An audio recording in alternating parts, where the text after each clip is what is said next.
నువ్వే జేజమ్మవి కదమ్మా. నేనా? మా అరుంధదమ్మవి నువ్వే కదమ్మా. తెలుగు తక్కువగా మాట్లాడద్దు చంద్రమా. నన్ను పిచ్చిదానిగా చేయకండి. నేను జేజమ్మని కాదు కాదు కాదు. నువ్వు జేజమ్మవు కాకపోతే నీ మీద అడిగే కక్ష ఎందుకు? అదే ఎందుకు? నువ్వే జేజమ్మవి కాబట్టి. కాదు, అబద్ధం. వాడిని నాశనం చేయగలనని జేజమ్మని నమ్మితే అది ఎలాగో తనకి తెలిసే ఉంటుంది.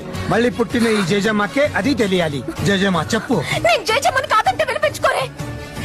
నా చుట్టూ ఈ కట్టు కదలేంటి? నీ చుట్టూ రగులుతున్న ఈ వినాశనం అబద్ధమా? నిజం. నిన్ను వాడు నాశనం చేస్తాననడం అబద్ధమా? నిజం. నిన్ను హింస పెట్టడానికే వాడు సమాధి బద్దలు కొట్టుకు రావడం అబద్ధమా? నిజం. నిజమే. అప్పుడు నువ్వే జేజమ్మ అన్నది కూడా నిజం. నువ్వు మళ్ళీ పుట్టావుని అల్లా సాక్షిగా నేను నమ్ముతున్నాను.